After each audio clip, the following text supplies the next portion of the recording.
Oke, Assalamualaikum warahmatullahi wabarakatuh. Di sini sudah ada 50 peserta, kita mulai saja. Oke, Bismillahirrahmanirrahim.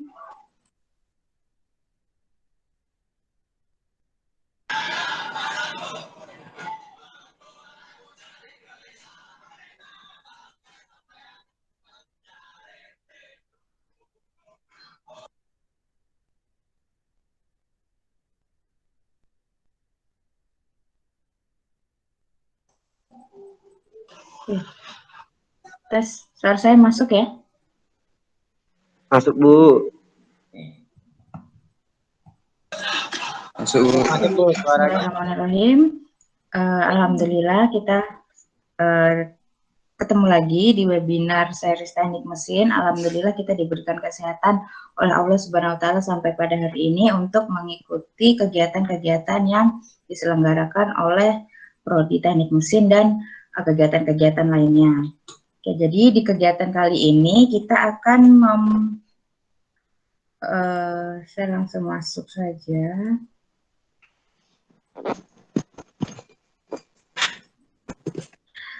Kegiatan kali ini kita akan membahas mengenai tips and trick office formula for your daily work. Nah, jadi di sini apa sih kegunaan dari formula office atau office formula, yaitu di sini nanti yang saya akan jelaskan yaitu untuk Microsoft Word dan MS Excel. Nah, jadi seperti itu. Jadi di sini kita nanti sharing. Jadi untuk mungkin beberapa mahasiswa ada yang lebih ahli daripada saya, cuma di sini kita nanti akan sharing. Nanti apa yang saya tidak ketahui boleh diinfokan ke saya dan begitu juga sebaliknya. Oke, jadi di sini hari ini kegiatan ini kita mulai jam 10 sampai selesai.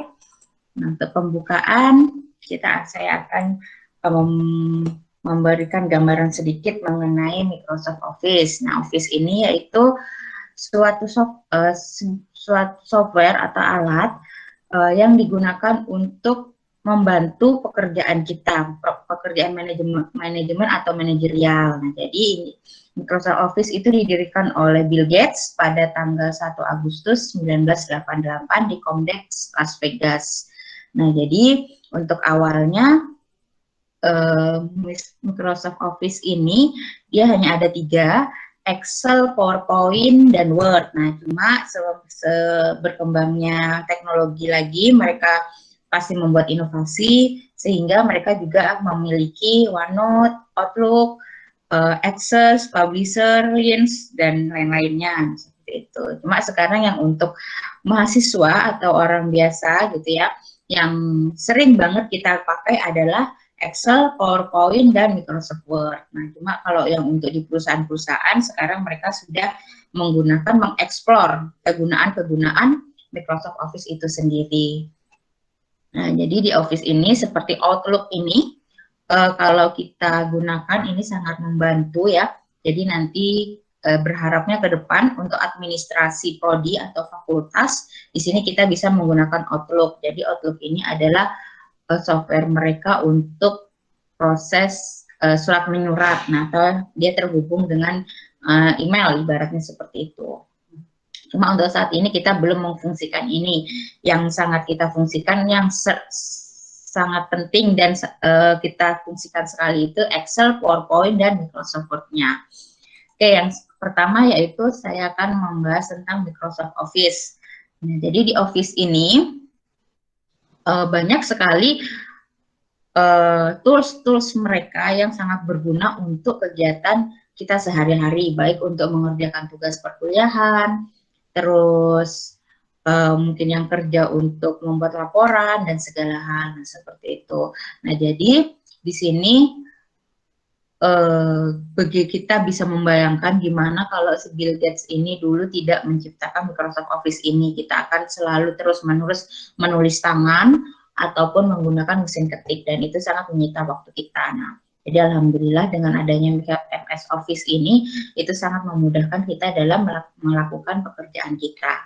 Nah, jadi di sini saya akan sharing mengenai bagaimana sih caranya kita membuat suatu file laporan gitu ya, misalnya nanti kalau mahasiswa kan identiknya dengan laporan, baik itu tugas akhir, laporan PKL, ataupun tugas-tugas besar lainnya, mata kuliah lainnya. Gimana sih cara membuat dia yang bagus gitu ya dan mudah gitu, karena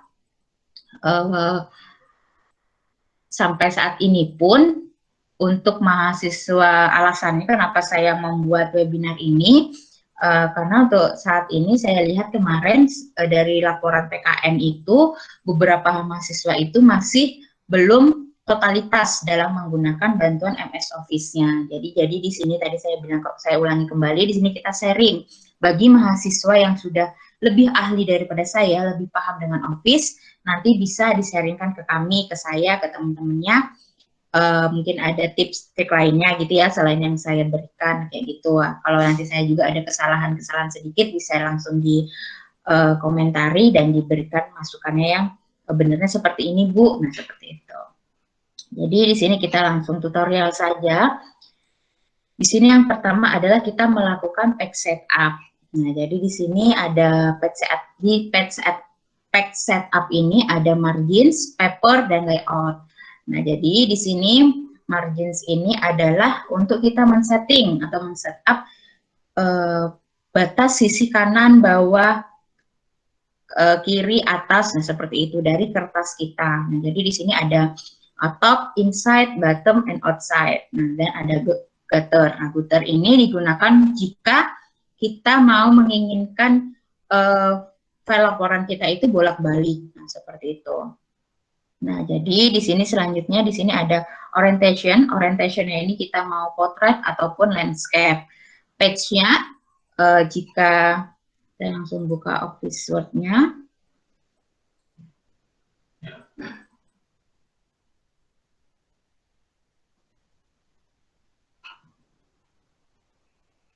Nah, jadi di sini tadi page setup kita bisa double klik di bagian sini lebih cepatnya. Nah, di sini ada margins, di sini yang tampilan umumnya mereka men-setting top, left, bottom, and right-nya itu sama 2,54 cm.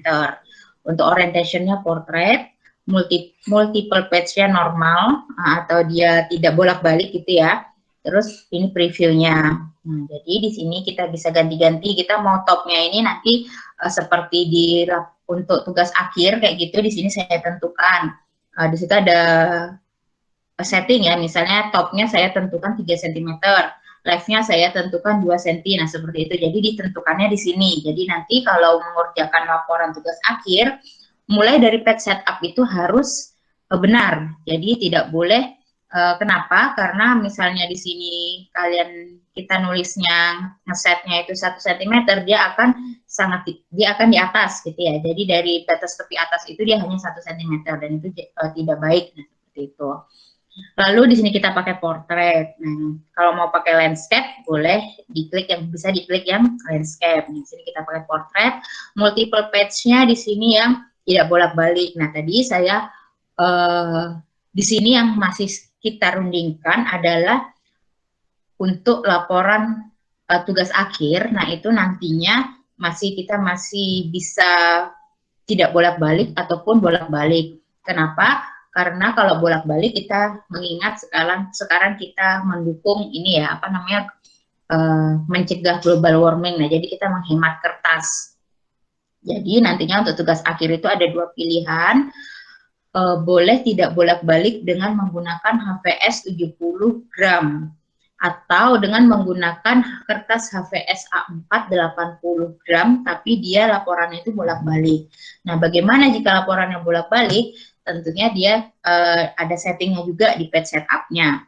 Jadi di sini kita pilih yang mirror margin seperti ini.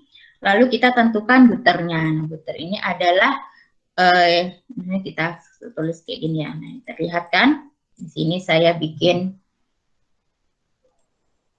1,5 cm. Nah, gutter ini adalah ini. Dia di sini nanti akan dari tepi kita ini dia akan dikasih jeda 1,5 cm sebagai kalau dibolak-balik gitu kan beda ya antara page yang depan dengan page yang belakang. Nah, jadi kayak gitu. Kalau disamakan, nanti takutnya page yang belakang itu dia tertutup dengan jilitan. Nah, jadi itu fungsinya Gutter. Nah, fungsinya Gutter ini adalah seperti itu. Dia akan memberi space untuk kita melakukan penjilitan. Jadi walaupun dia bolak-balik, yang page baliknya itu dia tidak akan terjepit oleh jilitan. Nah, seperti itu.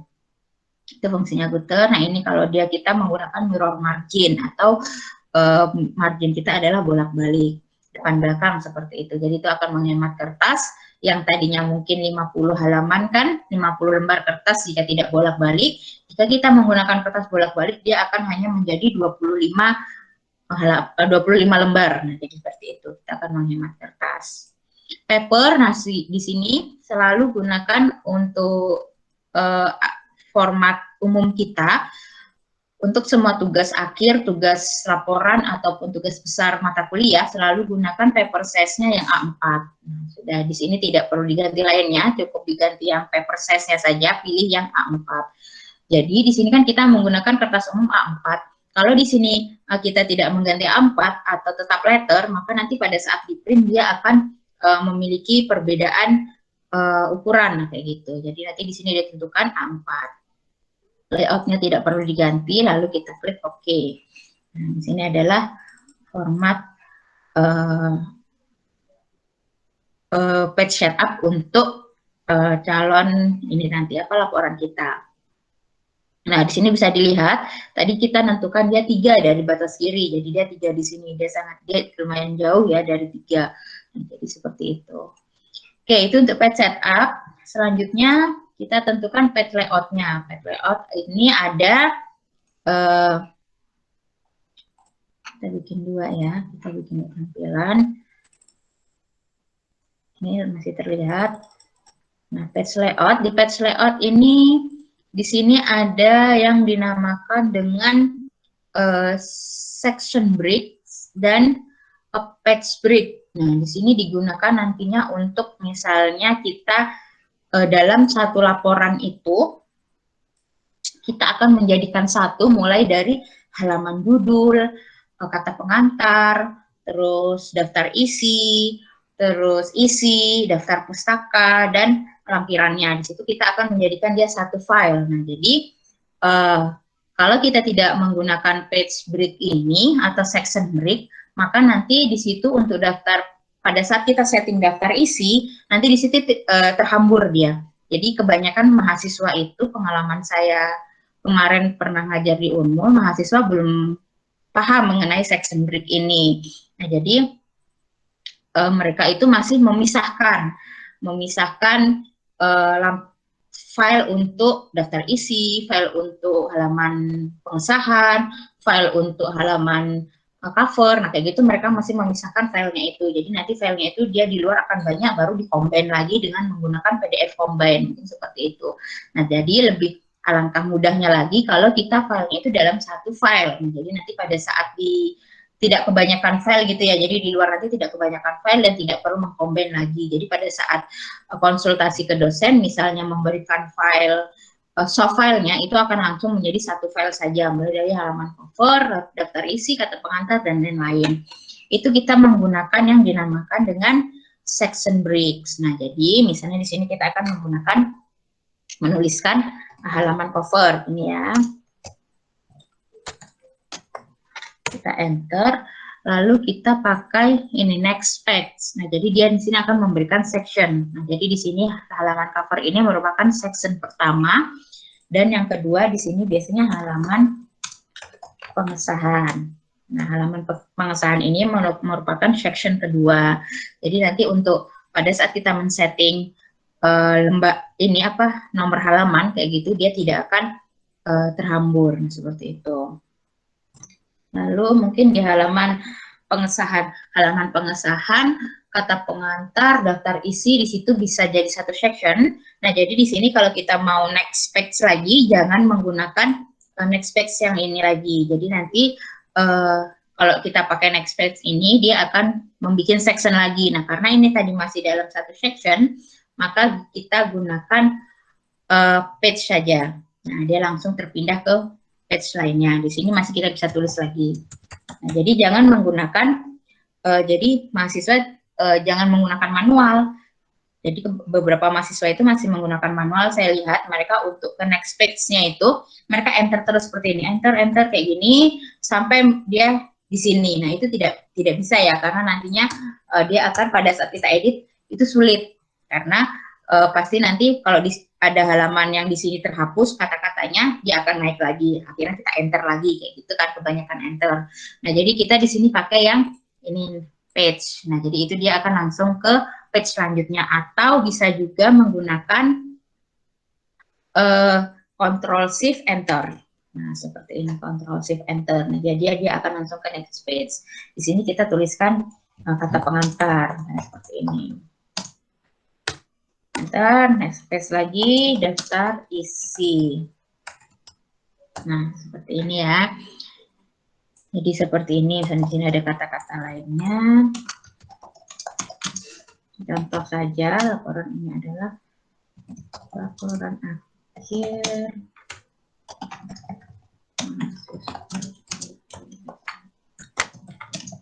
Saya contohkan saja. Jadi misalnya seperti ini.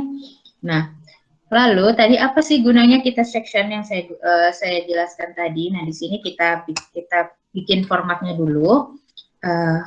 Selanjutnya setelah daftar isi biasanya langsung ada lagi Ctrl Shift Enter lagi untuk daftar gambar.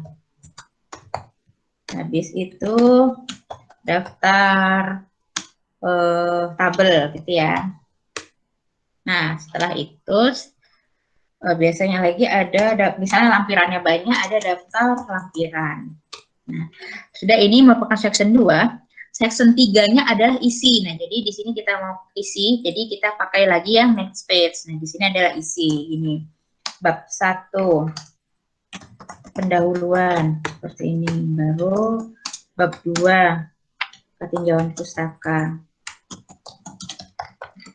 Nah, seperti ini. Terus tinjauan pustaka, kita mau section baru lagi untuk daftar pustaka. Kita next page lagi. Di sini daftar pustaka. Nah, seperti ini. Daftar pustaka adalah lampiran atau daftar pustaka adalah referensi yang kita gunakan. Misalnya jadi dalam membuat tugas akhir nanti itu harus menggunakan referensi jurnal, baik itu jurnal internasional ataupun jurnal nasional. Jadi minimal nanti ada 10 jurnal dan 5 buku ya. Jadi itu wajib. Jadi referensi tidak boleh menggunakan Wikipedia ataupun blog. Nah, jadi di situ. Jadi di situ kenapa kita harus menggunakan jurnal? Jadi di sini kita menggunakan referensi yang valid. Nah, seperti itu. Soalnya kalau di Wikipedia ataupun blog itu kan tulisan orang yang kurang lebihnya itu mereka belum menguji hasilnya. Nah, jadi di situ tidak valid untuk referensinya. Jadi referensi harus berupa jurnal dan buku. Seperti itu. Laporan sebelumnya tidak boleh karena laporan itu ada nanti jatuhnya ke plagiasi. Seperti itu. Nah, selanjutnya, nah di sini kita akan memberikan halaman. Untuk halamannya, insert, kita berikan halaman. Sini page number, kita pilih bottom. Nah, ini ya 1. Nah, kan di sini kan dia masih tidak ada perbedaan. Nah, di sini ada kelihatan kan section 1, section 2, nah seperti ini. Nah, jadi di sini untuk tadi menuliskan halamannya, section 1, yaitu halaman cover tidak boleh ada halamannya. Nah, jadi di sini kita edit dulu yang di section 2. Nah, section 2 kita blok untuk halamannya ini. Kita klik link to previews-nya, kita unklik atau kita tidak checklist. Nah, seperti itu. Jadi dia tidak link dari halaman sebelumnya. Jadi nanti mengeditnya itu pada saat section pertama diedit, section kedua ini tidak teredit. Nah, seperti itu. Di sini kita tadi link to previews-nya kita unklik. Lalu kita edit untuk format page number. Nah, jadi kita kalau untuk section 2 yang tadi lembar pengesahan, habis itu daftar isi, kata pengantar, kita menggunakan format yang I. Yang I1, I2, nah seperti ini. Start at I1 gitu ya, jadi oke. Nah, seperti ini. Nah, ini kan halaman section 1-nya tidak berubah. Jadi yang berubah hanya di section 2. Nah, di sini kita taruh tengah. Nah, seperti ini. Lalu yang tadi yang di halaman cover, nah itu kita delete yang di halaman cover. Nah, jadi di halaman cover tidak ada lembar, tidak ada tulisan lembar halamannya. Jadi lembar tulisan ini halamannya dimulai dari halaman pengesahan. Lanjut, ini masih section yang pertama, kita masuk section yang ketiga, kita edit halamannya. Nah ini sama di sini kita klik lagi link to previous-nya, tidak perlu di link di previous karena dia adalah dimulai dari pertama. Page number-nya kita edit, dia ditaruh di pinggir. Lalu kita format page number, kita menggunakan angka 1, 2, 3, start at-nya mulai dari 1. Seperti ini. Jadi dia bab 1 pendahuluan dimulai dari 1. Ini tadi. Ini fungsinya dari kita membedakan section-nya. Seperti itu. Ini section, lanjut ke section daftar pustaka atau section selanjutnya ya. Di sini kan dia masih include di section yang isi. Nah, di sini kita bedakan lagi untuk daftar pustaka itu diklik lagi linknya, tidak perlu link. Dan di sini untuk daftar pustaka tidak perlu ada halamannya. Jadi kita delete. Nah, jadi walaupun di sini di delete, yang section sebelumnya dia tidak terdelete karena kita tidak linkkan dia. Seperti itu, ada 4 section. Section pertama adalah section halaman cover, lalu halaman pengesahan dan lain-lain. Lalu section ketiga adalah isi bab 1 dan sampai bab 5 biasanya kesimpulan, penata penutup. Terus ada section 4 yaitu daftar pustaka. Boleh nanti ada misalnya lampiran yang mau dijadikan 1 juga bisa, ada section 5 untuk lampiran. Nah, seperti itu. Ini untuk sectionnya. Selanjutnya kita set dia untuk penggunaan headingnya. Nah, di sini ada heading. Nah, heading ini digunakan untuk pada di saat nanti daftar isi, dia akan lebih mudah daftar isinya untuk kita membuat daftar isi.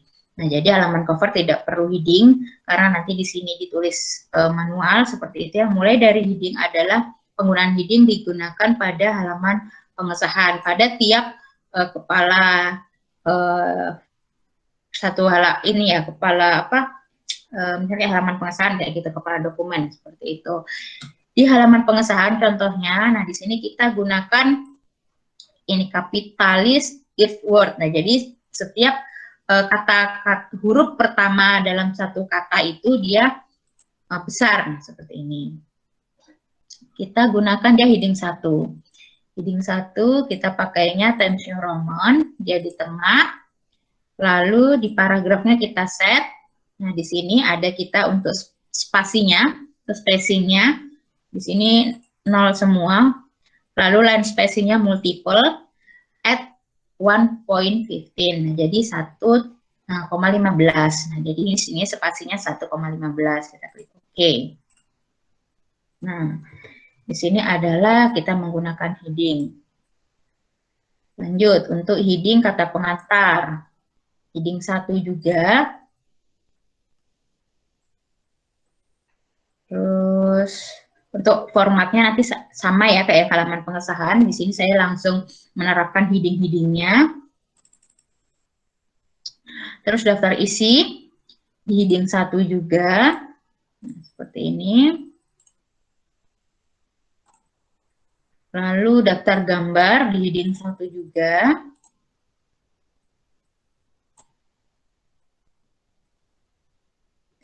Daftar tabel kita heading 1 juga.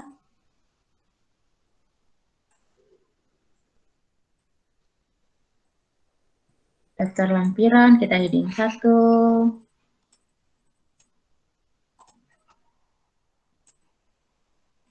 Bab 1 pendahuluan di heading 1.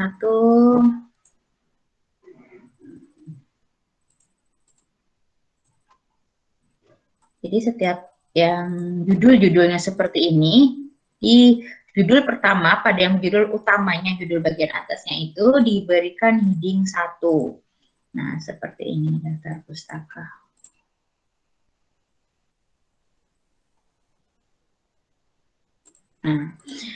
Nah, jadi kita ini view, kita klik view, kita klik yang navigation pen-nya. Fungsinya apa? Nah, jadi di sini saya tadi kan misalnya awalnya gini ya, tidak terklik untuk navigation pen-nya. Kita klik view, kita klik navigation pen, dia akan muncul navigasi kita di sini. Nah, ini tadi fungsinya heading. Karena kita sudah memberikan dia heading, maka dia akan muncul di navigasi kita. Jadi pada saat kita melakukan cek dokumen, nah, misalnya dosennya nih bilang gini, coba cek di bab 1. Nah, jadi tidak perlu scroll gitu ya, di-scroll gitu lama gitu. Jadi sampai menemukan bab 1 tidak perlu seperti itu. Jadi dia sudah muncul di navigasi kita, tinggal klik bab 1. Langsung kita ke bagian halaman bab 1.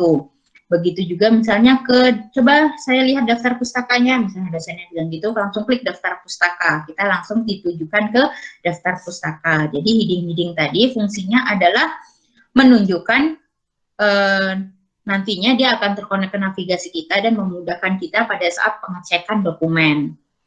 Nah, jadi seperti itu sampai heading. Kita lanjut. Ini tadi sudah page break. Nah, ini untuk penjelasannya tadi. What is the page break? Nah, di sini kita akan tadi yang saya bilang kita akan memberikan section ya. Jadi untuk halaman judul itu no page number, tidak ada page numbernya. Halaman pengesahan, daftar isi dan lain-lain itu menggunakan untuk halaman pengesahan ini dia bisa opsional, boleh menggunakan page number, boleh tidak.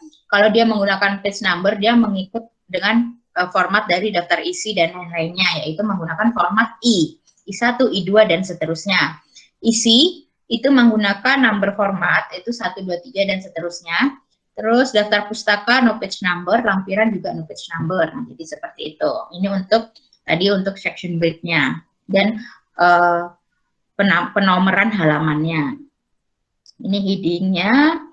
Lalu ini numbering. Nah, di sini saya akan menjelaskan lagi untuk numbering-nya. Jadi, untuk penulisan itu, bentar, saya carikan.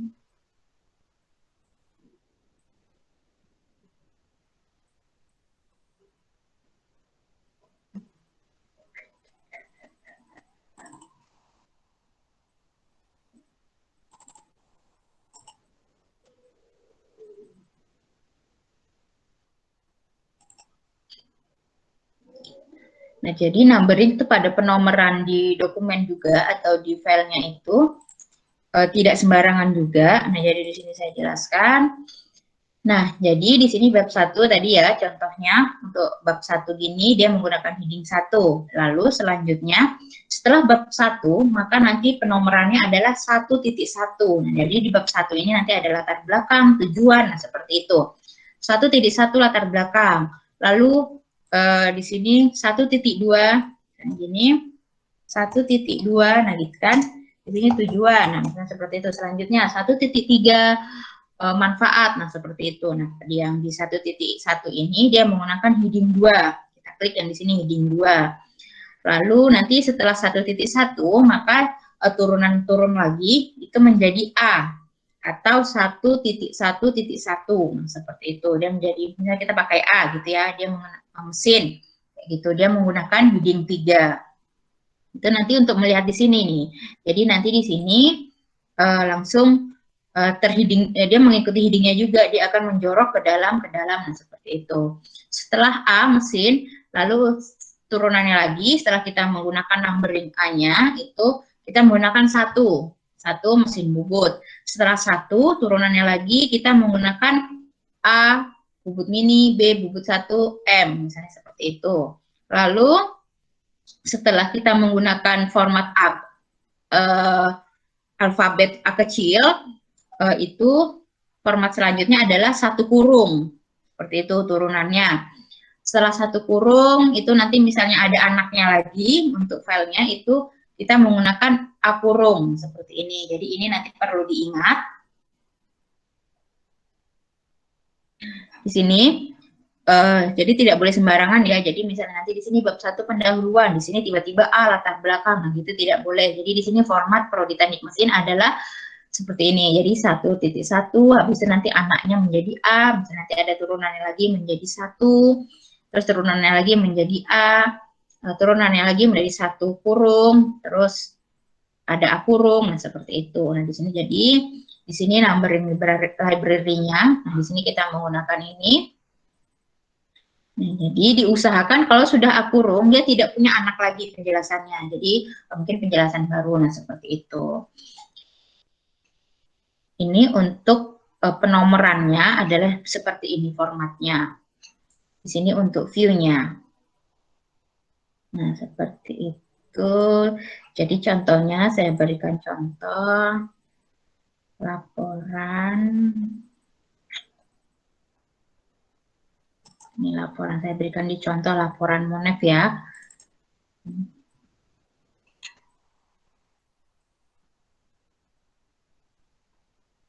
Nah, seperti ini.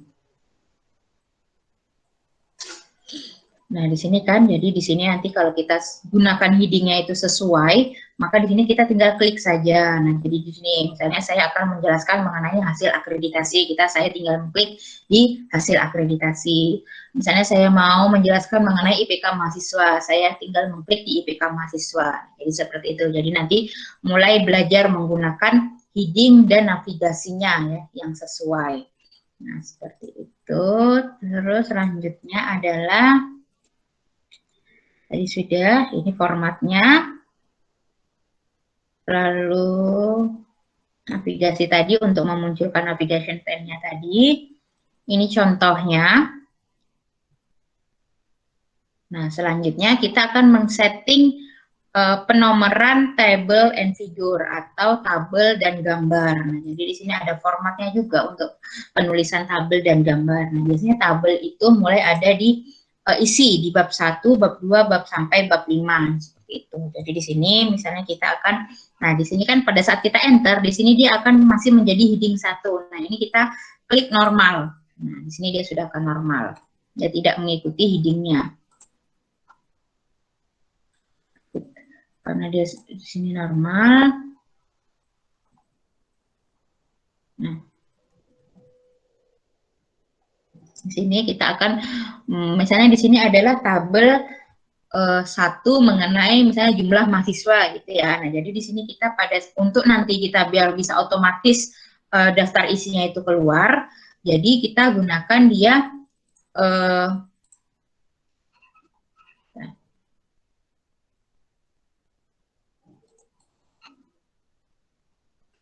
nah, kita menggunakan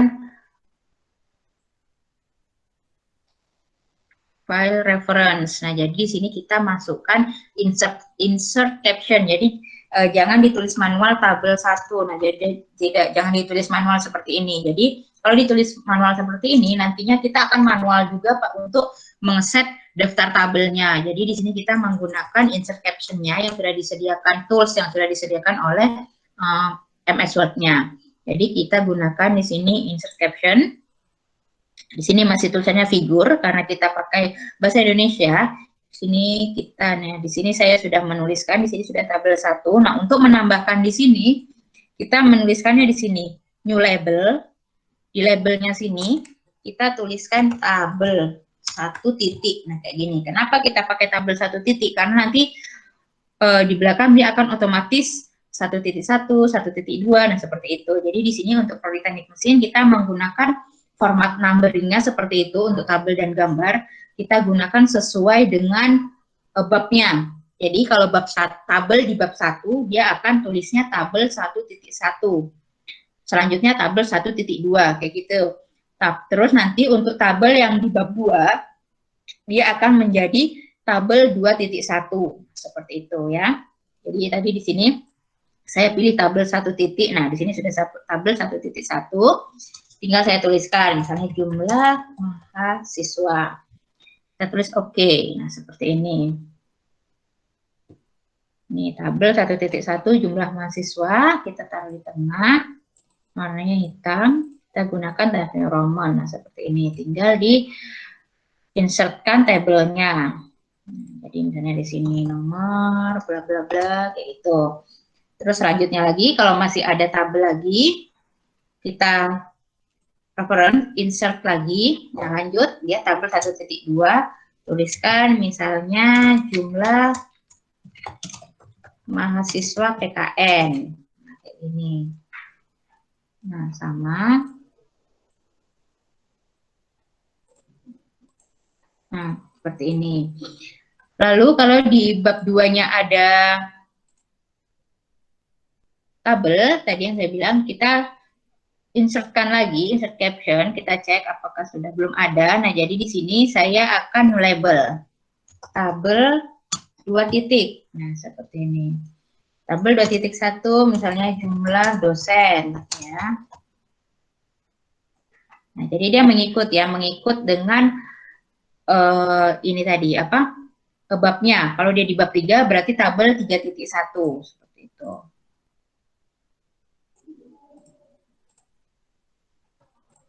Nah, terus kalau dia seperti ini, jadi tabel 2.2 dan selanjutnya. Selanjutnya, kalau ada gambar, misalnya tadi di bab 1 ada gambar, kita insert caption lagi, kita klik yang kita cari yang gambar. Nah, di sini ada gambar 1 titik. Nah, gambarnya ada di bab 1, berarti gambar 1.1 misalnya gambar PKM mahasiswa. Ini. Nah, di sini gambar 1.1 dan selanjutnya. Misalnya ada 5 gambar di bab 1, berarti ada sampai 1.5, seperti itu. Kalau di bab 2 ada gambar juga, kita tinggal insert lagi, kita cari gambar. Nah, di sini gambar belum ada, saya tulis, berarti kita new label. Kita tulis gambar 2 titik. Kita oke, nah 2.1. Misalnya di sini penelitian dosen. Bukan gambar. Nah, seperti ini ya. Ini sudah. Nah, ini kenapa kita gunakan seperti ini? Untuk memudahkan pada saat kita nanti mengeset daftar isi. Nah, jadi di sini misalnya kita akan set daftar isi. Di daftar isi kita akan reference, klik reference, table of contents, kita pilih yang terserah di sini mau pilih format yang mana. Di sini ada automatic table 1, automatic table 2, manual table, nah seperti itu. Saya pilih yang automatic table 2. Nah, dia langsung akan muncul seperti ini ya. Di sini halaman pengesahan, daftar isi, daftar gambar, bla bla bla. Nah, seperti itu. Ini di delete. Karena tadi sudah ini.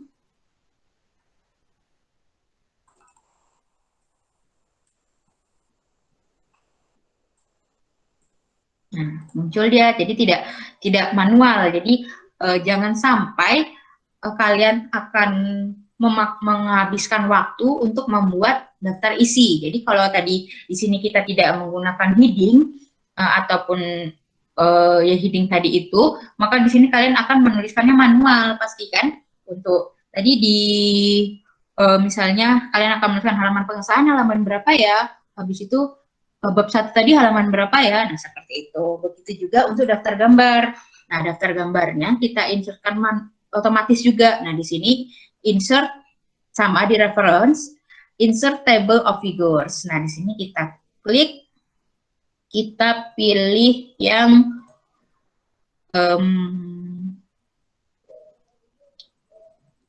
gambar, ya, di gambar. Nah, kita pilih gambar. Kita klik OK. Nah, dia langsung muncul gambar 1.1 PKM mahasiswa di halaman 1. Nah, kalau kita tidak menggunakan tadi insert caption ini, maka nantinya kalian juga akan manual menuliskan di sini. Misalnya kalian, ya kalau gambarnya itu hanya ada 5 gambar. Kalau kalian punya ada sekitar 50 gambar, kalian memasukkannya manual, kan itu akan sangat menghabiskan waktu ya. Gambar 1.1 halaman berapa ya, baru gambar gambar 3.2 tadi halaman berapa ya, nah seperti itu. Tapi kalau kita sudah menggunakan insert caption ini, maka pada saat kita mau menginsertkan table of figures-nya, dia akan otomatis seperti ini. Begitu juga untuk daftar tabel, kita tinggal insert table, baru kita klik yang tabel, kita cari di sini yang tabel, ini tabel 1. Nah, langsung muncul tabel 1.2, tabel 1.1. Nah, seperti itu. Kita insert lagi. Tabel 2. Nah, dia langsung muncul kan? Seperti ini. Itu tadi untuk otomatisasi penggunaan Microsoft Word. Nah, jadi seperti ini dia langsung otomatis, jadi tidak perlu manual. Jadi jangan sampai pada saat nanti kalian itu tugas akhir, pada saat saya menagih kok tidak bimbingan dengan alasan sebentar Bu, masih mengedit daftar tabel gitu, karena tadi ada yang saya perbarui jadi halamannya berubah. Nah, jadi jangan seperti itu ya. Jadi tidak ada alasan lagi seperti itu. Nah, karena kenapa? Tadi di sini misalnya di sini kita bisa update. Misalnya tadi di sini ada perubahan nih halamannya. Misalnya bab 2 jadi halaman 5 kayak gitu karena bab satunya bertambah. Kita tinggal klik update tabel, lalu kita pilih update entire table. Nah, kayak gitu. Kita klik OK. Nah, di sini nanti kalau ada perubahan di sini akan berubah mulai dari kalimatnya misalnya namanya tidak bab 2 bukan lagi menjadi tinjauan pustaka, tapi menjadi daftar pustaka, kayak gitu. Itu nanti di sini juga dia akan otomatis terupdate, halamannya pun juga seperti itu. Nah, jadi jangan lagi menggunakan yang manual-manual. Di situ untuk otomatisasinya. Selanjutnya ada tadi untuk set table, ini untuk set heading. Nah, di sini lagi yang mau saya tambahkan yaitu set a table head. Nah, jadi di sini saya akan menunjukkan perbedaan. Ini adalah tabel yang belum kita set untuk kepala tabelnya. Nah, di sini ya, di sini kan bisa terlihat jelek ya. Pada saat kepala tabel ini yang warna biru ini kita namakan kepala tabel. Pada saat kepala tabel ini hanya ada di paling awal. Nah, itu kan jelek. Akhirnya pada saat tabel ini terpotong atau tabel ini di halaman selanjutnya, tabel yang di halaman selanjutnya ini tidak memiliki kepala tabel, sehingga pada saat teman atau dosennya itu membaca, dia akan bolak-balik halaman untuk melihat kepala tabelnya. Ini tadi yang kolom ini apa ya? Kolom pertama ini tadi apa ya? Nah, kayak gitu kan dia akan membolak-balik halamannya. Bedakan dengan ini. Nah, ini kan setiap awal tabel, misalnya dia tabelnya terpotong di halaman 1 dan halaman 2 tabelnya, nah tabel yang di halaman kedua pun akan memiliki kepala tabel juga. Nah, di sini jadi nanti untuk semua tugas laporan gitu ya, jadi harus menggunakan kepala tabel pada tiap tabel di halamannya. Jadi misalnya tabelnya terpotong, bahkan misalnya kalau tabelnya panjang kan dia sampai 5 halaman. Jadi 5 halaman itu tadi harus memiliki kepala tabel. Gimana cara setnya? Nah, jadi di sini saya contohkan. Saya kopikan dari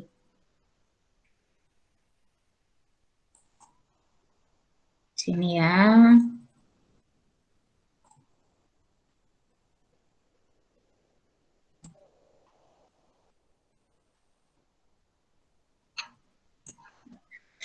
Sebentar.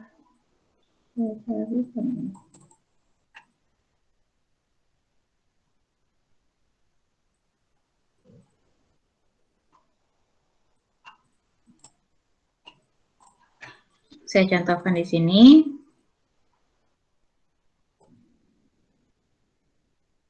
Nah, jadi di sini kita punya daftar formulir prodi ya. Jadi di sini misalnya saya copy, saya contohkan. Jadi untuk bagaimana untuk mengeset kepala tabel pada tiap halaman gitu. Nah, jadi ini kan tabelnya sangat panjang ya, dan ini kan terpotong seperti ini. Nah, jadi di sini misalnya tadi awalnya itu kalian tidak, nah ini yang saya bilang, kalau begini kan jelek kan. Nah, jadi pada saat seperti ini, pada saat orang yang membaca di page selanjutnya ini, dia akan bolak-balik ke page pertama untuk melihat kolom 1 ini tadi ini kolom apa, kolom 2 ini namanya kolom apa, nah kayak gitu.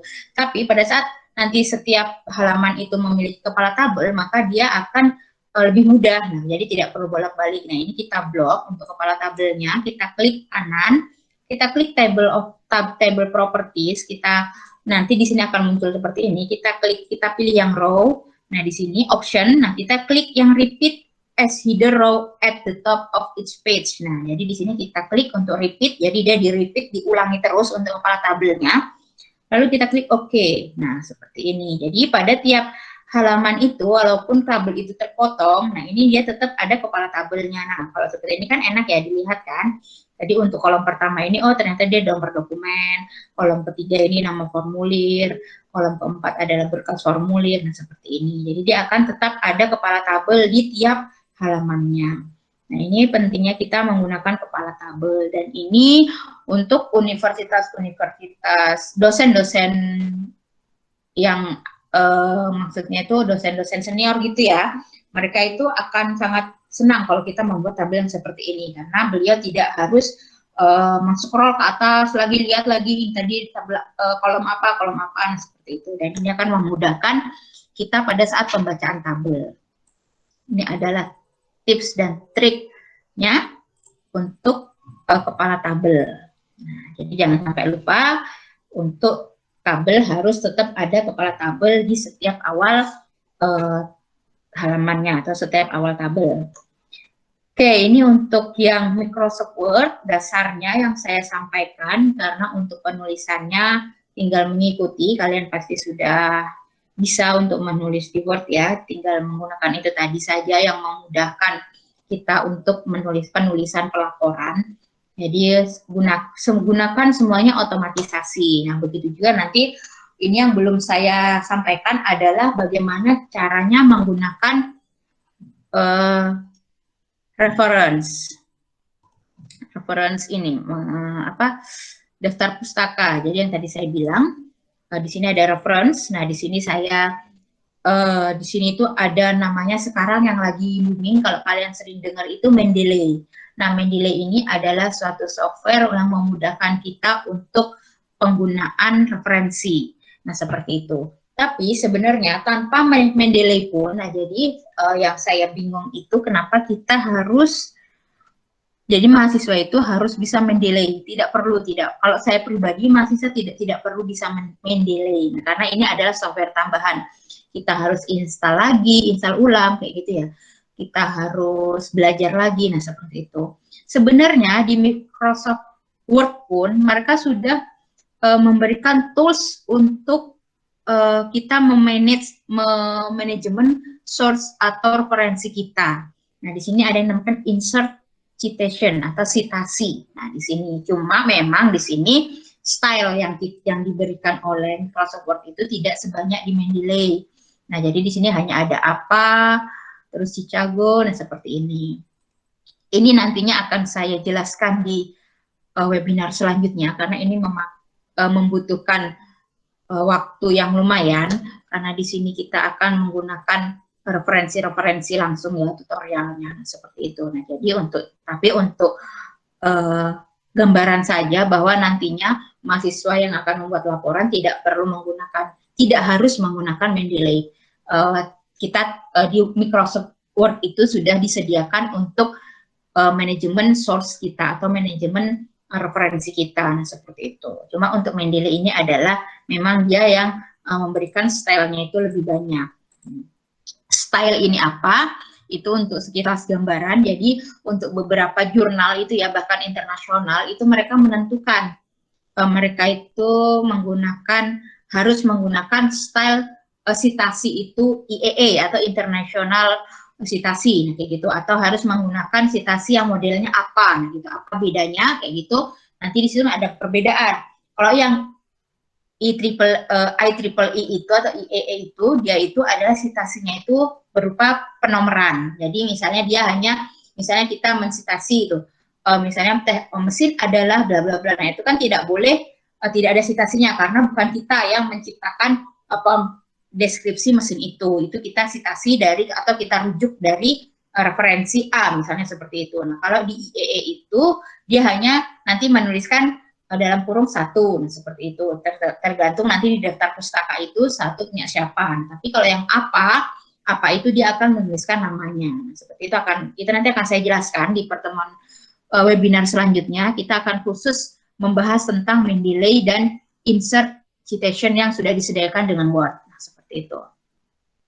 Itu untuk citasinya. Jadi nanti kita set time lagi untuk pertemuan membahas khusus untuk manage source atau manage reference. Nah, kayak gitu ya. Oke, sampai di sini untuk yang Microsoft, untuk yang MS Word-nya, kita lanjut sekilas untuk MS Excel. Mungkin ada yang ditanyakan dulu sebelum saya lanjut ke MS Excel. Ada yang mau bertanya dulu atau mau memberikan masukan atau saran? Mungkin tadi yang saya sampaikan ada, mungkin Bu, tadi lebih cepatnya lagi ada triksnya seperti ini gitu. Mungkin ada yang mau memberikan saran. Bu, izin Bu bertanya. Ya. Yang penomor daftar isi otomatis tuh, Bu. Ya. Dia kalau yang bab 1 dia heading 1, terus subbabnya itu heading 2 kan Bu? Nah, terus tuh yang bagian bab 2 heading 1, terus yang subbabnya itu dia tidak mau masuk Bu. Gimana? Yang bab 2-nya? Bab 2-nya. Baru subbabnya itu kan heading 2 Bu. Ya, sebentar Nah, itu saya. dia tidak mau keluar Bu di daftar isi. Belum di heading atau gimana? Sudah di heading Bu, cuman tidak mau keluar dia. Bentar, coba saya di sini ya. Di sini ya, misalnya bab 2 gini ya. Baru 2.1 kayak gini. Ini pada saat menulis 2.1 ini, posisikan dia harus normal dulu ya. Jadi nanti dia tidak akan mengikut di yang bab 2 ini. Jadi 2.1, misalnya saya tulis ABC aja. Nah, kayak gini. Ini kita heading 2. Nah, kayak gini kan. Gini kan ya maksudnya ya?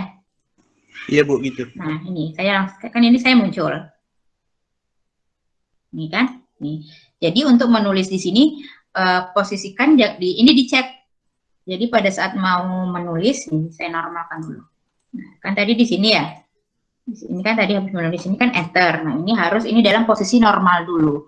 Jadi kalau nanti di sini masih posisinya heading 1, dia akan terikut di bab 2 ini, di heading bab 2. Nah, jadi di sini harus posisi normal, baru kita tuliskan ini 2.1 apa kata-katanya, lalu kita buat dia menjadi heading 2. Dia akan masuk. Sudah dibuat kayak gitu? Belum, coba, belum dibuat begitu. Coba bisa nanti coba kayak gitu ya. Jadi di sini posisi saat kita mau menulis baru itu harus dia di normal. Jadi dia tidak pas enter itu normal dulu Bu ya, baru ya, heading 2. Di enter, dinormalkan dulu biar dia tidak ikut di heading sebelumnya gitu kan. Baru dia dihidingkan 2 lagi. Oh iya, baik Bu, terima kasih. Oke. Ada lagi yang mau ditanya, yang mau bertanya? Sambil diisi link absensinya yang ada di chat, di kolom chat diisi link absensi untuk nanti mendapatkan sertifikat.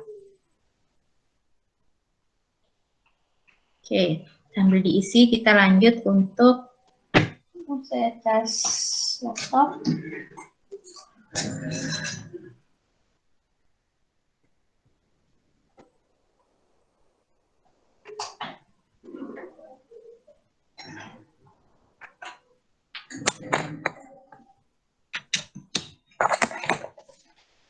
Oke, jadi sambil isi, jangan lupa isi absensi ya, sambil isi absensi, sambil saya lanjut lagi untuk yang Excel.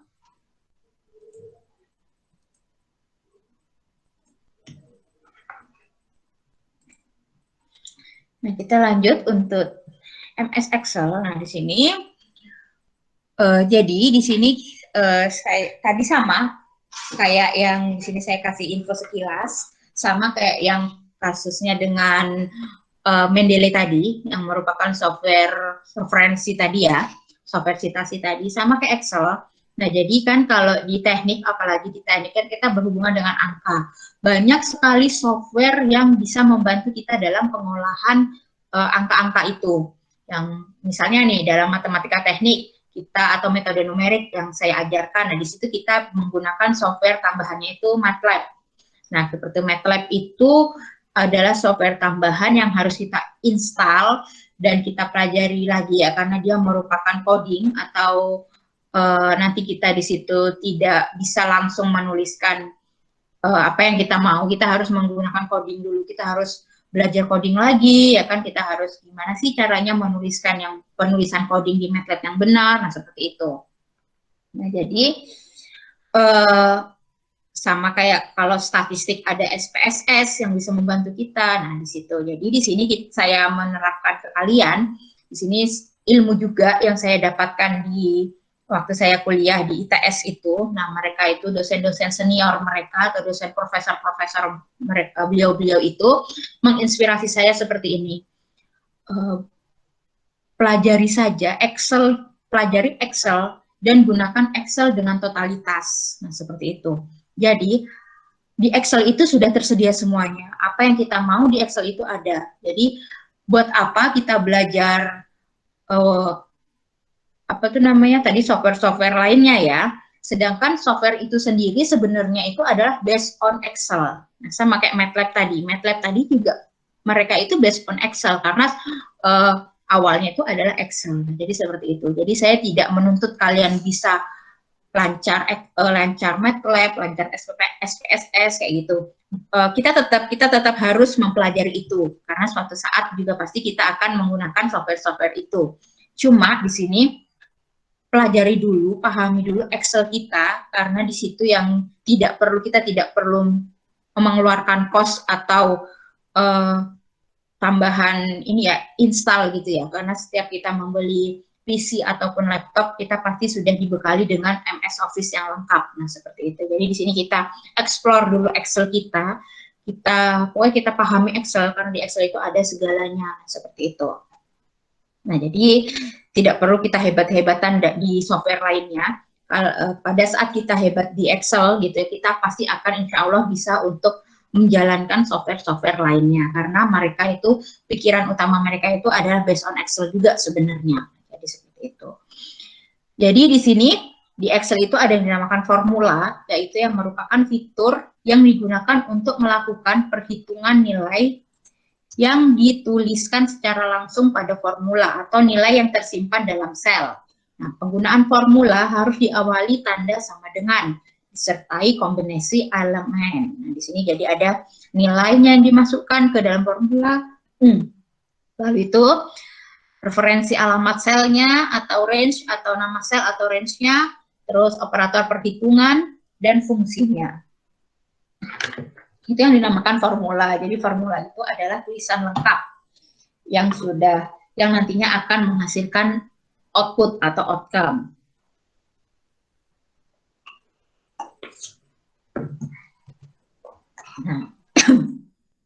Nah, jadi di sini susunan formula dapat terdiri maksimal 8.192 karakter. Termasuk tanda sama dengan. Jadi formula di Excel itu bisa menyimpan menuliskan 8.192 karakter. Sangat banyak kan? Sedangkan kita 50 karakter aja sudah rasanya panjang sekali. Nah, seperti itu.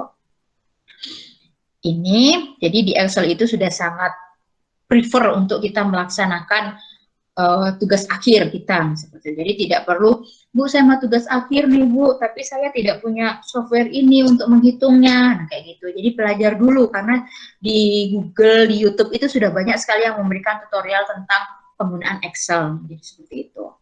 Nah jadi di dalam Excel itu ada yang dinamakan dengan nilai error. Nah, jadi kalau kita biasanya kita menulis di Excel gitu, di situ ada nilai error yang keluar, yang muncul biasanya. Nah, di sini ada arti-artinya.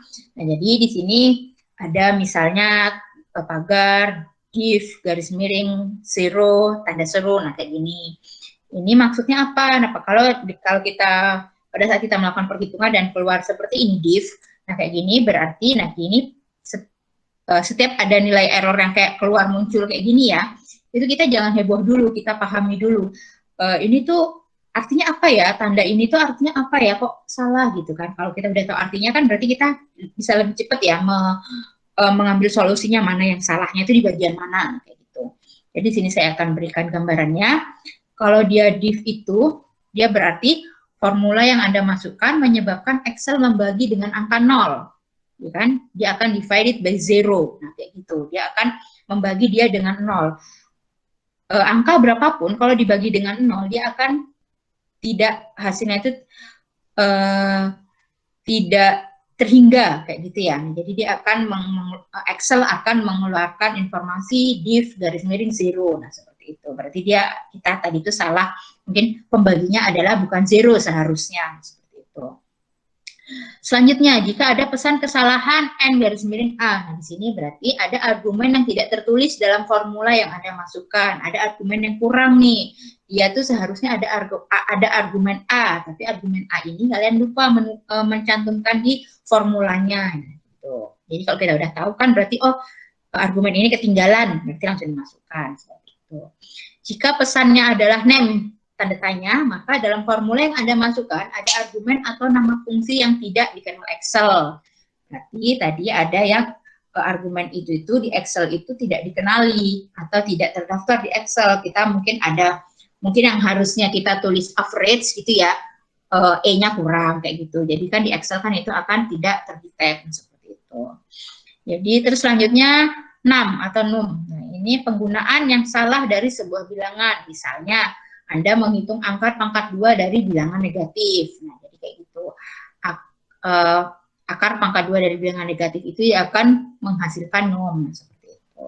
Atau bisa juga diakibatkan karena formula menghasilkan nilai yang terlalu besar, yaitu 1 dikali 10 pangkat 307. Nah, ini kan akan besar sekali nilainya ya, maksudnya itu, atau terlalu kecil. Nah, seperti itu.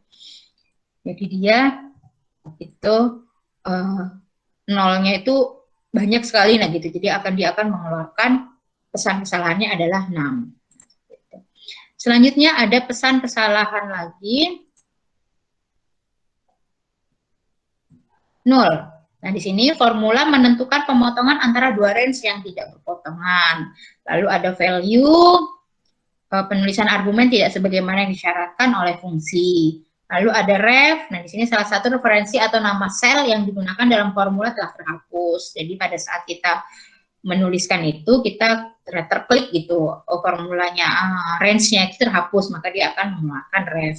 Tadi adalah pesan-pesan kesalahan di Excel, jadi jangan heboh dulu, langsung mengejat, Bu, saya ini nih, apa tuh namanya, rumus saya salah nih, soalnya dia ada pesannya, dia munculnya seperti ini. Nah, jangan langsung dijudge seperti itu. Jadi diketahui dulu pesan kesalahannya itu apa. Nah, baru nanti kita ambil solusinya. Ternyata tadi kan dia hanya salah nulis atau ketinggalan satu range kayak gitu, ketinggalan selnya yang belum dimasukkan, nah, seperti itu. Jadi di sini adalah pesan-pesan kesalahan pada Excel.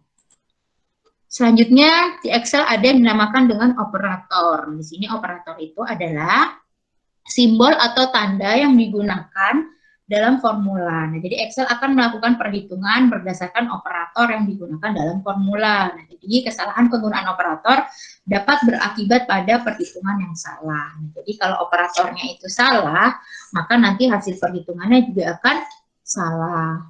Operator ini ada beberapa operator, yaitu ada operator aritmatika, operator perbandingan, operator teks, dan operator operansi. Apa sih bedanya? Nah, jadi yang pertama kita bahas yaitu operator aritmatika. Nah, operator aritmatika adalah, nah di sini operator aritmatika adalah yaitu operator yang digunakan untuk melakukan kalkulasi operasi matematika. Nah, jadi seperti penambahan, pengurangan, perkalian, pembagian, perpangkatan, dan persentase. Nah, ini simbol-simbolnya. Jadi kalau perkalian tidak menggunakan X ya, tapi menggunakan tanda bintang. Ini simbolnya. Perpangkatan menggunakan tanda pangkat ini. Lalu persentase, ini contohnya. Jadi setiap menulis akan menggunakan formula harus diikuti dengan tanda sama dengan. Jika kita tidak menggunakan sama dengan, maka dia tidak akan bisa dilakukan operasinya. Jadi dia akan tetap, misalnya kita mau menghitung 5 tambah 1, kita lupa menuliskan sama dengan, maka dia akan muncul tetap 5 tambah 1, tidak muncul 6. Nah, seperti itu. Ini untuk operator aritmatika. Nah, di sini apabila di sini,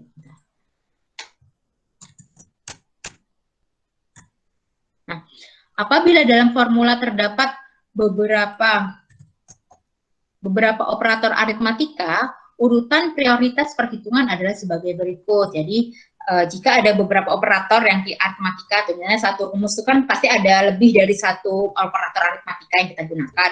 Nah, di situ ada urutan prioritas perhitungannya, apakah perkalian dulu, apakah pangkat dulu, nah seperti itu. Ini adalah catatannya. Yang pertama, perhitungan yang diapit tanda kurung dilakukan paling dulu. Nah, jadi di sini bisa dibedakan. Jadi pada saat di rumus itu 1 tambah 1 dikalikan 3, tapi tidak ada tanda kurungnya, maka yang akan dia hitung duluan adalah 1 dikali 3, karena dia kuat perkalian. Tapi jika kita inginkan itu yang dihitung duluan itu 1 tambah 1-nya, maka 1 tambah 1 ini harus dikurung dahulu. Jadi dalam kurung 1 tambah 1, lalu di luar kurung tadi dikalikan dengan 3. Ya, ingat, karena tanda kurung akan dihitung lebih dulu dengan siapapun itu, baik itu dengan pembagian, dengan perkalian, kayak gitu. Yang ada di dalam tanda kurung itu akan diselesaikan dahulu oleh Excel. Seperti itu. Yang kedua, pada level yang sama, urutan perhitungan dilakukan menurut jenis-jenis operator. Perpangkatan dilakukan lebih dulu, baru kemudian perkalian, pembagian, penambahan, dan pengurangan. Kenapa alasannya kok perpangkatan dilakukan lebih dulu, Bu? Padahal kalau di umum, kita belajar matematika umum, misalnya kita membahasnya tidak di Excel gitu ya, perpangkatan dan perkalian itu mempunyai hukum kekuatan yang sama, boleh perkalian dulu atau perpangkatan dulu. Nah, tapi kalau di Excel, dia akan menghitung perpangkatan dulu, baru perkalian, terus pembagian, penambahan, dan pengurangan. Kenapa?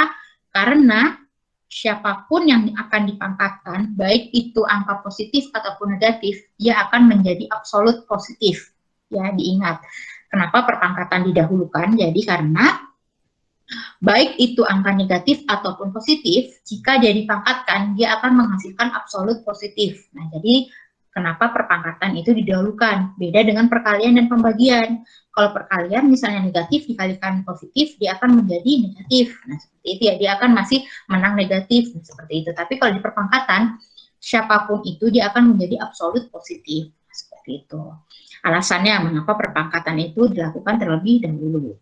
Selanjutnya yang ketiga yaitu perhitungan pada level dan operator yang sama dilakukan dari sebelah kiri dulu. Nah, jadi dia akan menghitung dari sebelah kiri dulu baru ke kanan. Jadi bukan dari kanan ke belakang gitu ya. Jadi dari yang terdekat dengan sama dengan, dari kiri kita. Seperti itu. Itu tadi untuk catatan penggunaan operator aritmatika. Selanjutnya ada operator perbandingan. Nah, di sini operator perbandingan yaitu digunakan untuk membandingkan dua nilai. Ketika dua nilai tersebut dibandingkan, maka ada hasilnya yaitu true or false. Nah, di sini ada hasilnya itu true or false. Nah, seperti itu. Nah, di sini operator perbandingan itu ada sama dengan, lebih besar, lebih kecil, lebih besar sama dengan, lebih kecil sama dengan, dan tidak sama dengan. Simbolnya adalah seperti ini. Simbol-simbolnya. Ini tetap setiap menulis harus didahului dengan tanda sama dengan. 10 sama dengan 5 jelas salah gitu ya. 10 lebih besar dari 5 benar, dan sebagainya. Itu. Selanjutnya ada operator teks. Nah, operator teks ini digunakan untuk menghubungkan atau menggabungkan dua nilai teks atau lebih sehingga menghasilkan satu gabungan nilai teks. Ini ada operator teks ini adalah pada saat kita mau, nah ini tadi yang saya bilang, kenapa semua software itu based on Excel. Nah, karena tadi seperti MATLAB itu ya, mereka menggunakan coding. Nah, ini tadi yang saya maksud coding itu, menggabungkan teks. Dia adalah codingnya itu teks. Nah, di Excel pun kita bisa, kalau kita mau, Bu, biar keren nih, Bu, saya mau pakai coding di Excel, boleh. Boleh, saya bilang gitu kan ya. Contohnya seperti ini, kita mau menulis aku takut. Nah, kita kan sebenarnya enak ya, tinggal menulis aku takut. Nah, seperti itu. Tapi kalau kita mau ribet sedikit, kita bisa menggunakan operator teks. Nah, ini sama dengan ketik aku baru akunya di AP tanda petik, baru kita tambahkan simbol dan, habis itu spasi, dan lagi simbolnya, habis itu kita petik lagi, baru kita tambah takut. Nah, seperti itu. Dia akan menghasilkan kata-kata aku takut. Nah, seperti ini. Jadi, kata-kata aku takut ini dihasilkan dari operator teks ini. Seperti itu. Ini tadi yang saya bilang, kenapa semua software di luar sana itu menggunakan based on Excel, karena di Excel pun kita juga bisa menggunakan operator teks ini tadi. Nah, seperti itu. Lanjut untuk operator referensi. Nah, jadi di sini ada yang dinamakan dengan operator referensi. Operator referensi adalah operator yang digunakan untuk menggabungkan beberapa sel atau operator range atau sebagai pemisah argumen. Nah, jadi di sini ada operator range itu tanda titik 2. Nah, jadi kayak gitu. Atau operator pemisah argumen, koma atau titik koma. Nah, gitu. Ini tergantung operator pemisah argumen ini nanti tergantung laptop biasanya. Jadi biasanya kalau ada conif, misalnya kita menggunakan formula conif ini ya. Jadi nanti ada komputer satunya itu yang pemisahnya itu menggunakan koma saja. Tapi pada saat temennya nih, teman yang satunya itu menggunakan argumen formula yang sama, nggak bisa, ternyata komputernya dia itu menggunakan pemisahnya titik koma. Nah, jadi di situ jangan langsung bingung juga. Jadi dilihat operator pemisahnya ya, karena masing-masing komputer itu berbeda. Ada yang hanya menggunakan koma, ada yang dia harus menggunakan titik koma. Jadi hati-hati dalam mengcopy paste formula dari punya temannya. Nah, jadi takutnya nanti ternyata komputernya, laptopnya itu tidak sama. Jadi ada yang menggunakan operator pemisahnya koma, ada juga yang menggunakan titik koma. Seperti itu. Ini untuk operator-operator yang digunakan di Excel. Jadi ada 4, saya ulangi, ada operator aritmatika, perbandingan, teks, dan referensi. Selanjutnya, kita langsung masuk ke contoh operasi perhitungan. Nah, jadi di sini ada contoh operasi perhitungan. Contoh operasi perhitungan ini dia ada formula dengan referensi sel relatif. Ada juga yang formula dengan referensi sel semi absolut. Ada juga yang sel absolut. Nah, ini bagaimana cara penggunaannya? Kita langsung masuk ke tutorialnya. Nah, di sini ini yang sel semi absolut, yang relatif itu yang umum kita gunakan. Jadi misalnya kayak gini.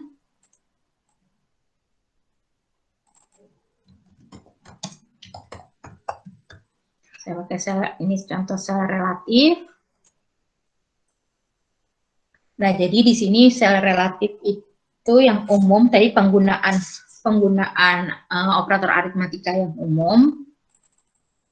Jadi contohnya, misalnya saya contohkan begini.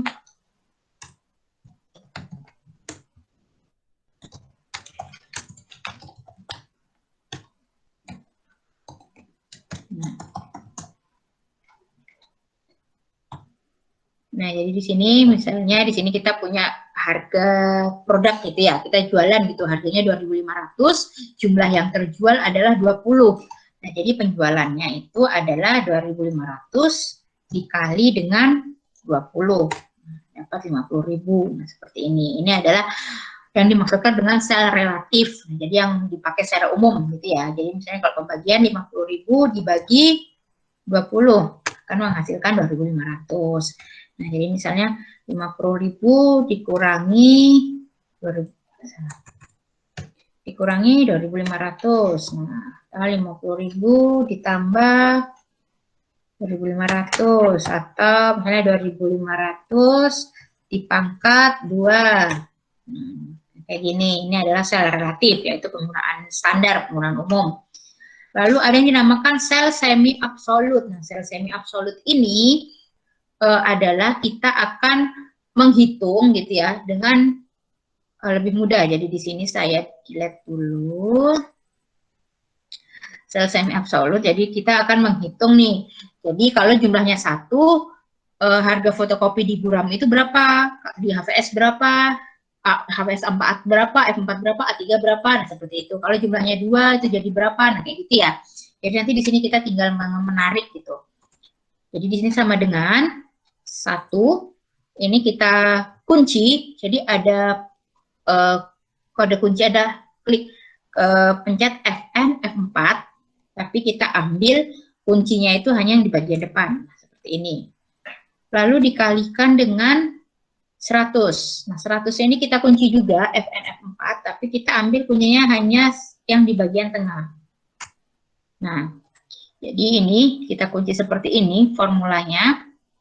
Enter. Nah, kan 1 dikali 100 berarti harga fotokopi jika jumlahnya 1 dengan menggunakan kertas buram itu harganya adalah 100.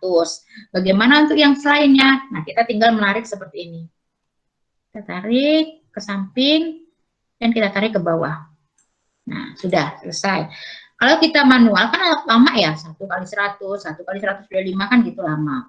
Dan misalnya pertanyaan Bu, kenapa kita harus menggunakan kunci? Nah, coba kita cek. Jika tidak menggunakan kunci, 1 dikali 100. Jika kita tidak menggunakan kunci, maka dia akan, nih beda kan, nah, dia akan, selnya itu dia akan jalan. Jadi misalnya kita tarik ke sebelah sini, dia yang akan dikalikan ini, 100 dikali 125. Jadi dia tidak terkunci. Jadi itulah fungsinya tadi kita mengunci dia, mengunci semi absolut. Nah, semi absolut tadi adalah seperti ini. Yang pertama itu yang dikunci yang pertamanya saja, yang kedua yang dikunci yang tengahnya saja. Nah, seperti itu. Jadi agar selnya itu atau range-nya itu tidak berpindah gitu atau tidak mengikut. Itu untuk yang sel semi absolut. Selanjutnya ada sel absolut. Perbedaannya adalah kalau semi absolut tadi dua-duanya kita kunci, kalau yang semi absolut tadi ya, kalau yang absolut ini kita akan mengunci 1 titik, tapi itu dia kunci full gitu ya, absolut ya, kunci full gitu.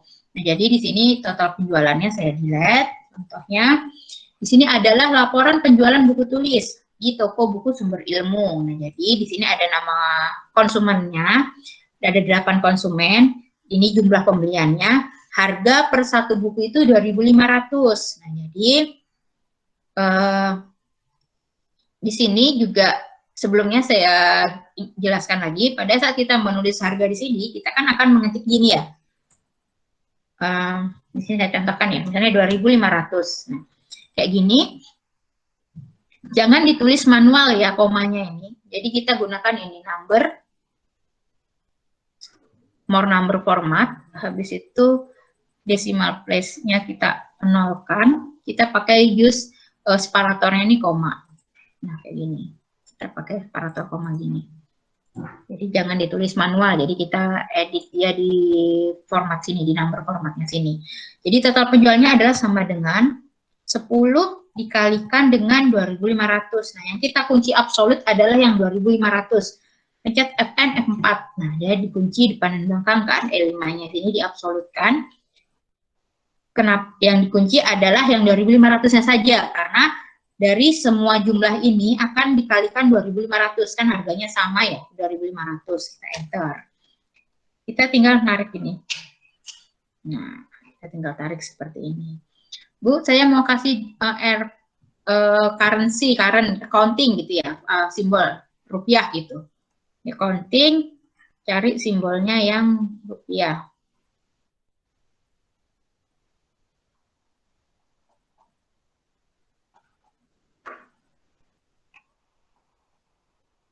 Mana ya? Ini RP Indonesian. Decimal place-nya nggak usah pakai desimal. Nah, jadi seperti ini. Ini adalah total harganya, total penjualan. Ini untuk sel absolut. Nah, jadi itu tadi untuk sel absolut. Jadi siapa yang akan kita kunci itu adalah sel yang dia tidak boleh berubah untuk semua kolom. Nah, jadi seperti itu. Jadi kuncinya adalah dengan klik Fn F4, klik bersamaan Fn F4 kayak gitu. Selanjutnya di sini adalah contoh sum and average atau jumlah dan rata-rata. Nah, jadi di sini adalah salesman dengan penjualan tertinggi. Nah, di sini Yang menggunakan formula adalah yang saya kasih warna merah. Ini menggunakan formula. Saya delete dulu. Nah ya. Nah, jadi di sini ini adalah datanya. Kita akan menjumlahkan dia secara vertikal dan horizontal. Di sini yang ini jumlah. Kalau jumlah adalah sum dalam kurung. Ini kita blok enter. Begini ya. Tinggal ditarik. Ini rata-rata sama dengan average. Rata-rata dari penjualan Januari. Enter. Kita blok juga. Selanjutnya di sini kita akan melihat jumlah yang punyanya Lia per orangnya dari semua bulannya sama dengan sum. Kita blok ke bawah, enter. Sama ini tinggal ditarik ke samping untuk melihat semua orang. Begitu juga untuk yang rata-rata. Average punyanya Lia ke sebelah. Nah, di sini kita juga bisa melihat untuk perankingannya, yang juara 1 siapa nih, misalnya gitu ya, Lia, Supri, atau Hilya, atau yang lainnya gitu. Kita bisa klik sama dengan rank dalam kurung. Kita mau rankingkan dia dari rata-ratanya gitu ya. Rank dalam kurung ini, rank rata-rata, sel rata-ratanya ini kita blok semua. Kita enter. Nah, ini dulu klik Lianya dulu, habis itu pakai koma. Nah, kayak gini. Saya ulang, sama dengan rank dalam kurung, kita klik di Lia yang rata-ratanya, koma, lalu kita blok semuanya referensinya. Jadi Lia ini adalah dia itu juara berapa, urutan berapa dari semuanya gitu kan. Nanti begitu juga dengan Supri. Supri ini urutan keberapa dari semuanya. Seperti itu, kita enter. Lalu kita tarik ke samping. Nah, ternyata di sini yang urutan juara 1 adalah Hilya, yaitu penjualan tertingginya Hilya. Lalu yang terakhir adalah Silia. Nah, tapi di sini ada double, ada yang sama gitu jumlah penjualannya. Kita bisa lihat di sini ada Supri dan Tono, dia sama-sama nomor 4. Lalu ada Ita dan Dina, gitu. Ini adalah range-nya, ini adalah rank-nya. Kalau bagaimana kalau kita mau melihat maksimum dari penjualannya Lia, itu di maksimumnya penjualan Lia itu berapa? Nah, ini bisa juga kita cek, ini maksimum dalam kurung. Di sini yang punya Lia ya, dari Januari sampai April. Nah, maksimumnya Lia adalah 21. Gimana kalau maksimumnya Supri? Nah, itu kita tinggal tarik. Nah, maksimumnya Supri adalah 23. Maksimumnya Ita adalah 25. Seperti itu. Lalu kalau minimum, nah di sini minimum sama dengan min dalam kurung. Yang tadi lagi, lihat tadi minimumnya dia itu berapa? Nah, minimumnya dia adalah 11. Nah, begini. Untuk minimum, maksimum, dan rank.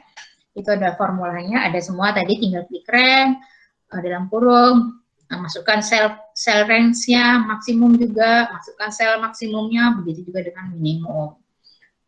Nah, seperti ini. Sampai sini ada yang ditanyakan? Untuk fitur AutoSum dan Average, ini adalah fitur umum ya, fitur umum yang sering kita gunakan di perhitungan Excel seperti itu. Masih banyak sekali yang bisa kita, yang pastinya yang akan saya sampaikan di sini.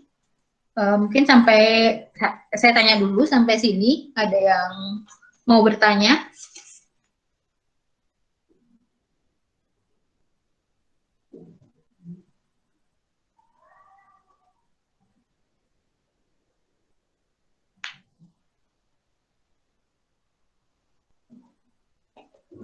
Ya, silakan jika ada yang mau bertanya.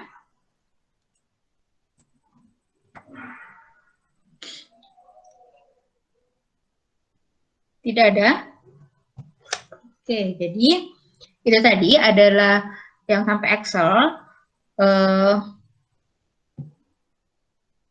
Jadi nanti untuk tips and trick ini kita ketemu 2 kali ya, hari ini dan nanti ada lagi untuk selanjutnya, yang untuk Excel selanjutnya. Di sini saya buat 2 sesi, karena kalau kita buat 1 sesi saja nanti takutnya itu tidak tersampaikan apa yang mau saya berikan karena terlalu lama. Jadi di sini saya batasi sampai jam 12. Sekarang sudah jam 12 kurang 20. Jadi mungkin sekarang kita masuk ke tanya jawab aja. Siapa yang mau bertanya atau memberikan masukan, saya persilahkan. Dan jangan, nanti kita jadwalkan lagi. Saya berikan informasi selanjutnya untuk bagaimana kita mengolah suatu data di Excel dengan menggunakan formula-formula Excel. Dan diharapkan mahasiswa hadir untuk mengikuti kembali. Nah, jadi di sini karena kalian ada life skill, jadi kita buat webinar secara continue gitu ya, untuk membantu mahasiswa mengumpulkan sertifikat-sertifikat yang nantinya dapat digunakan untuk life skill. Jadi kalau nanti ini kita buat 2 sesi, nantinya akan ada 2 sertifikat dan itu udah lumayan gitu untuk membantu life skill kalian. Sampai sini ada yang mau ditanyakan? Bu, ya? Boleh minta materinya gak, Bu? Iya, nanti akan saya berikan materinya ya. Saya infokan di grup nanti. Baik, Bu. Oke. Ada yang ditanyakan sampai sini? Kalau tidak ada, kita cukup sekian. Sudah, tidak ada ya. Absensi jangan lupa diisi. Nanti akan langsung kita berikan sertifikatnya. Jangan lupa sertifikat untuk disimpan dengan baik dan nantinya akan kita gunakan di mata kuliah life skill, karena life skill ini untuk menentukan kelulusan kalian. Kalau nilai life skill kalian itu tidak tuntas, walaupun tugas akhir kalian itu sudah selesai, maka kalian tidak akan bisa lulus. Itu adalah persyaratan dari UMKT. Kenapa? Karena life skill itu adalah indikator kinerja tambahan dari UMKT, adalah nilai plus dari UMKT yang membedakan kita dengan universitas-universitas lainnya, kayak gitu. Dan juga nilai MKDU. Jadi nilai MKDU-nya harus lulus juga. Jadi walaupun, Bu, saya tugas akhir udah selesai, udah dapat nilai B, A gitu kan, PKN saya juga udah bagus gitu, tapi kenapa saya belum bisa ikut wisuda? Nah gitu. Karena kalian harus, misalnya nilai MKDU dan life skill-nya itu tidak lulus, kalian harus mengulang lagi nilai life skill dan MKDU. Dan nilai skor life skill yang lulus adalah 300 ya, 300 lebih, 300 ke bawah itu tidak dianggap lulus karena masih nilainya C. Yang harus lulus itu adalah yang akan mendapatkan nilai life skill atau MKDU itu A. Itu adalah skor yang sudah ditentukan oleh UMKT, bukan skor yang ditentukan prodi. Jadi itu adalah skor yang ditentukan dengan UMKT. Jadi silahkan disimpan semua sertifikat yang diikuti. Jika belum mendapatkan sertifikat, silahkan menghubungi panitia acaranya untuk mendapatkan sertifikatnya, atau bisa langsung ke prodi jika memang karena kita banyak kerjaan ya untuk panitia dan saya pribadi itu, jadi mohon maaf sekalian di sini saya sampaikan jika ada yang mengirimkan pesan ke saya ataupun ke panitia itu tidak terbalas dengan baik, itu saya mohon maaf yang sebesar-besarnya karena kerjaan kami yang sangat lumayan administrasi di prodi itu. Jadi kalau ada yang mendesak itu bisa langsung datang ke prodi seperti itu. Oke, jika tidak ada yang ditanyakan, saya ucapkan terima kasih banyak bagi yang sudah hadir. Kita ketemu lagi untuk sesi kedua dan webinar-webinar selanjutnya. Terima kasih atas kehadirannya. Ditunggu sertifikatnya dan silakan diisi link absensinya. Terima kasih. Assalamualaikum warahmatullahi wabarakatuh. Waalaikumsalam warahmatullahi wabarakatuh. Waalaikumsalam warahmatullahi wabarakatuh. Terima kasih, Bu. Terima kasih, Bu Anis. Sama-sama. Terima kasih, Bu.